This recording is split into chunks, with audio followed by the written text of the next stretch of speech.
Ladies and gentlemen, welcome back to the channel. In today's episode, we're going to discuss why I strongly believe next week begins an end of the year rally and why Tesla stock is likely to explode higher. Now, we're going to look at the key catalysts coming next week and simplify this as much as possible. So pretty much anyone watching this video, no matter how long you've been in markets, can understand this. Now, could I be wrong? Of course. Things could happen that are outside of, the common expectation. Okay, Trump could come out and say XYZ. The Fed could come out and say XYZ. There's always going to be that risk. But from what we can see right now, I would be willing to bet that next week is going to be a really good week for markets and for Tesla stock specifically. Now, we are going to play a clip from Tom Lee as well, where he says even rally in November is coming, that November is likely to end this month green for your indexes. He says a lot of other things as well. And generally speaking, Tom Lee has been pretty correct over the years, so we will play that clip also. Do me a quick favor before we get into all of this information, hit that like button as well as subscribe to the channel if you have not done so already. If you guys want to come join the trading community, that link is down below in the description of today's episode. But with that said, let's get started. So first and foremost, the thing you have to understand is this market is more, one of the most bearish levels I've seen in a very long time as far as sentiment, okay? The sentiment is complete trash. I'm going to show you exactly, what we're talking about here, actual sentiment metrics, but the general sentiment of even people in the comment section of these videos on CNBC, different banks and analysts and XYZ, you get the idea. People are more bearish now than I've seen in a long time. And I think a lot of people are just sick of this market. They're sick of the Fed. They're sick of Trump. They're sick of this. They're sick of that. Okay. And this has been a major contributing factor to this decline thus far. People have just kind of ran away with their own expectations because we haven't had economic data. Okay, that has had made the Fed pretty indecisive. Certain members of the Fed want to cut rates. Some don't know. Some don't want to cut rates at all. Okay, there's a divide everywhere. Like, this is the most divided we've seen the Fed, I believe, in history. I don't think there's any other moment in history where the Fed has been this divided. Just to show you kind of compare that to the markets, right? Fed's never been this divided before. I think the markets have never been this divided before, or this is at least way up there, okay? Some people believe AI is alive and well. Some people believe that AI is, as what Dan Ives would say, like second or third inning, okay? Some people think AI is a bubble. Some people think AI is getting ready to pop right now. There's a lot of people that are on different sides of the playing field here. But there's reason to believe this week things are about to come more into the middle, okay? Maybe the bears need to calm down a little bit. And some of those catalysts we talked about in the prior video. But the big one is NVIDIA. Okay, it's easy to be bearish on AI, bearish on this market, bearish on what the Fed is doing when the government shut down before NVIDIA reports earnings, while the Fed has no clue what is happening in the economy. Easy to be kind of bearish in those situations. Well, this upcoming week, we are going to get earnings from none other than NVIDIA. And as we talked about in the prior video, Jensen Huang just came out a couple of weeks ago and said AI demand just in the last 6 months is up a lot, right? Just in the last quarter or two, that, AI demand for GPUs is exploding. I doubt that changed in the last 3 weeks. So we have a pretty good understanding of what Jensen Huang is going to say. We have a pretty good understanding of what NVIDIA earnings are going to look like. Now, this seems to happen every time, right? Wall Street gets nervous ahead of NVIDIA earnings. They're like, oh my gosh, this is the quarter that NVIDIA, wets the bed. And then it never happens. Then NVIDIA comes out, they beat and raise, and AI is alive and well again in the investing public's, eyes, okay? Well, that's probably going to happen again this week. Not a guarantee, but as long as nothing changed dramatically over the last couple of weeks, we can basically assume what Jensen Huang said a couple of weeks ago about AI demand being very strong, blah, blah, blah, as concurrent, okay? Lisa Su with AMD just said the same thing like 2 days ago. It's a pretty uniformal thing right now. And it comes from companies that would rather overinvest than underinvest, right? Companies would rather overinvest and waste money than underinvest and potentially lose their markets or lose their market share, right? So NVIDIA reporting earnings Wednesday and after hours is going to be a massive story of this market in this upcoming week. Now, you're also going to have Walmart, you're going to have Target, TJX, Home Depot, and Lowe's, and those are going to be some of the big retailer stocks, right? Those companies are going to tell you more about how the consumer is doing. And that's where a lot of the bearishness is coming from in markets as well, as people we haven't had economic data. There's been estimates of negative 60,000 jobs for October. Pretty easy to be bearish in a market like that where nobody has certainty and you were expecting negative 60,000 jobs. At the same time, you have the Fed that is, very divided, right? We went from a month ago pricing in virtually a 100% chance of a cut in December, now to 60% odds of a pause, only a 40% chance of a cut. Okay, now there's a two-sided stone here. Okay, if the economy is shit, then stocks are going to come under pressure, but your rate cuts odds are going to rise. If the economy is doing great, then your rate cut odds are probably going to stay roughly the same or go down a little bit. You're already pricing in, though, we're not going to get a cut. So at this point, personally, in my opinion, you probably want to see the economy doing well. 80% of earnings, which ultimately drive the markets, comes from and is derived from the economy and the consumer. So you want to see the consumer doing well. And we're going to get a lot more details on that from Walmart, Target, TJX, Home Depot, and Lowe's. They're going to be able to tell us, has anything changed? That's what Wall Street wants to know. Has anything changed? Has the, rate of decline in the consumer changed? Have checkout order, prices changed in terms of like how much people are buying at every visit at Walmart, right? Has that changed? Has the frequency of people shopping at Walmart changed? Are they, cutting back on more higher end items and looking for more bargains? That's a pretty safe assumption. And Wall Street generally is bearish, right? They don't have high hopes for the consumer, for the economy, for any of these earnings, right?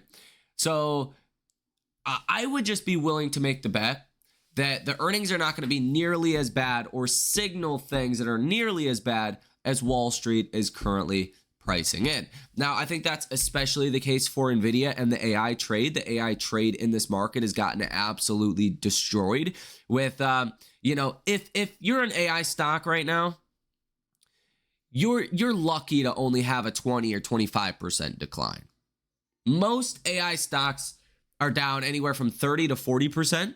Even some of the larger names, okay, even something like a Tesla down like 26% from highs recently, something like that, okay? Don't have the exact numbers off top, but something like that, okay? CoreWeave, Oracle, even Meta's down over 20% from highs, okay? And everyone loves Meta on Wall Street, okay? Cash king, cash behemoth. but even those stocks have gotten dinged. Small cap AI stocks, you're lucky to be down 40% from your recent highs. Okay, a lot of them are down 50, 60%. Some of them down even more. So yeah, NVIDIA earnings are going to be critical for this upcoming week. We're also going to start to get some economic data. I'm not going to run through the whole lineup, but you have the FOMC minutes, which is backwards looking info, so it shouldn't be too impactful.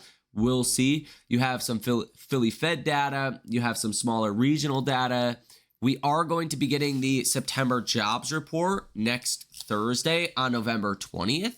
And we might be getting initial jobless claims on Thursday as well. So those data sets are going to be critical for markets, but really Walmart earnings in and of themselves is going to tell you a whole lot about the economy. Now, once that happens, once we get through this week, Walmart earnings start to get some economic data coming in, it's going to give the Fed a better understanding of maybe what they should do in December. Now, there's still more time. There's 3.5 weeks or so roughly until the Fed is going to meet and make their policy decision. But we haven't really had any data. We haven't really had any new information coming out in terms of data. We haven't gotten to, again, Walmart earnings, some of your larger indicators of the economy. And this week, you might start to get more the Fed becoming more in line with each other. But this is going to be the most divided Fed meeting probably in history before. I don't think there's ever been a more divided Fed. And that's also adding to some of the uncertainty because people just don't know what to price for. They don't know what to expect. They don't know what the path ahead is going to look like. Wherein a month or two ago, it looked pretty obvious. We were going to get a cut in December, a cut in January, and then we were going to pause and wait and see for 2026. Now, nobody even has a clue. As I've said before in other videos, the CNN Fear and Greed Index is sitting at 22. Market, that's extreme fear. Anytime historically the markets have been in extreme fear, you've made a lot of money if you've been buying the markets. So for a lot of retail investors that have gotten out of this market, that are, scaling out of this market or completely sold out of this market, a lot of hedge funds and institutions have done that as well, right? They've scaled back positioning in this market as risk has risen. It's the exact opposite of theoretically what you should be doing. Now, I think you want to be a little selective, right? I think some areas are going to come back more, so on and so forth. If you guys want to come join the trading community, get a part of the action and where we are investing right now, check that link out down below in the description of today's episode. But you need to be buying in these kind of markets. Historically, that's where the best returns come from. Now, market momentum is fear, stock price strength, extreme fear, stock price breadth, extreme fear, put and call options, extreme fear. Market volatility is neutral, safe haven demand, extreme fear, and junk bond demand currently in extreme fear as well. The AI Investor Sentiment Survey, bullish investors at 31.6%, neutral investors at 19.2%, and bearish investors at 49.1%. You get the idea. People are very, very bearish right now. And, it takes a lot to continue to get stocks to sell off when people are this bearish, right? You have to compound fear and compound fear and compound fear. And at this point, that's becoming harder and harder to do as people are already so bearish. Now, I do want to play this clip with you from Tom Lee. Tom Lee says, quote, still see gains by month end despite November chop. Strat's head of research, a CNBC contributor. He, of course, also the chairman of BitMine. So it's good to have you. Ether's down 8.5% this week. Bitcoin's down 8%. BitMine is down 20%. What's happening here? Scott, I think we're still seeing the repercussions of that April 10th crypto deleveraging event. It was the biggest deleveraging event ever. And there are still, I think, some market makers that have some balance sheet issues that are trying to raise capital. So I think that this is leading to a market that is kind of raised. Every time we get a bit of a rally, there's some capital trying to be raised, and I think that's what's suppressing crypto for now. That's, of course, going to end soon, but I think that's led to why crypto has underperformed equities since October 10th. Can crypto treasuries, like yours, for example, can they trade as well or in tandem with a cryptocurrency itself, or does one have to trade at the expense of the other? If I'm going to see money flow into Bitcoin or crypto treasuries, wouldn't it then come out of the actual pure play coin itself? Not exactly, Scott. For instance, when BitMine has shareholders and institutional capital comes in, and, you know, JP Morgan, Invesco, BlackRock are buying big stakes, then that capital is then used to buy Ethereum. So it's actually going back into the ecosystem, but then it's going into a vehicle like BitMine that's actually a permanent holder. You know, BitMine owns 3.5 million Ethereum, more than 2.9% of the supply, but now that is not going to be subject to liquidations because there's no leverage used to hold that Ethereum. And then at some point, that 3.6 million or 3.5 million Ethereum is going to be staked and then generate, you know, nearly $400 million in net income. Well, that can create returns for shareholders. So in a way, a crypto treasury is actually a pretty attractive equity because there's an income component, plus there's, of course, that ability to grow your Ethereum holdings per share. But what if crypto treasuries become more favored than crypto itself? There's no negative impact for either the way that Ether or Bitcoin would trade if just more money floods towards the treasury part of this story? Well, one, it's a conduit because, as you know, equity managers, many of them, the 4,000, can't own crypto directly, so they have to get exposure to Ethereum by buying a stock like BitMine, and BitMine is the 438th largest stock in America today. It's not that different than if someone wanted to have exposure to energy. They can buy oil and trade a commodity, or they can take like oil barrels at home, or they can buy an oil-related stock, you know, either a major or something in the supply chain. That's what crypto treasuries are, is essentially an asset class that gives you direct exposure to the crypto asset. All right, let's pivot to the market itself.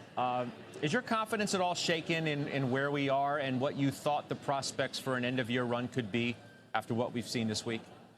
Well, it's never fun to see markets wobble and then stocks that are quite popular like AI and the quantums and nuclear come down so hard. But it is consistent with the idea that, you know, we were up 6 months through October, so the market's overbought. We expected 2 weeks of consolidation, which is what we're getting. And then, of course, as you know, there's hawkish Fed talk, so there's a bit of a tantrum the market's having. But between now and year-end, we still have really good seasonals. The earnings have been good. Sentiment has flipped negative, Scott, as you could tell. I mean, the AAI went to negative 17.5.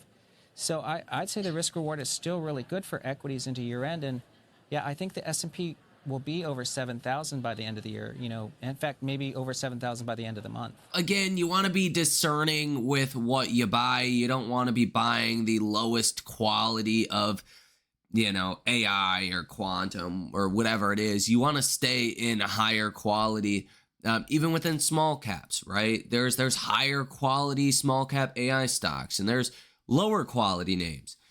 You want to stay in those higher quality names, okay? But history would tell you right now, you want to be buying this market. And I think, you know, I put it like this. With the markets as bad as they are right now, with sentiment as bad as they are right now, with internals of this market as bad as they are right now, I think the odds are dramatically better that NVIDIA is going to cause upside following their earnings. That Walmart and retailer earnings are going to cause upside in this market. That things are about to get better versus worse. Now, again, though, if there's some kind of change from NVIDIA, if things are worsening out there, if there's a sharp drop-off in chip demand, like that, that's highly unlikely. But if something like that were to happen, this week, you could call it a make or break kind of week for this market, right? If things are bad and they get worse, yeah, it's going to be really bad. Like if NVIDIA does finally wet the bed and like tell you some bad news, that's all she wrote. You're going to fall another probably 10% on the indexes. I think that is highly unlikely at this point. Highly unlikely. So let me know your thoughts on this down below in the comment section. Hit the like button as well as subscribe to the channel if you have not done so already. Have a great rest of your day, and I will see you in the next one.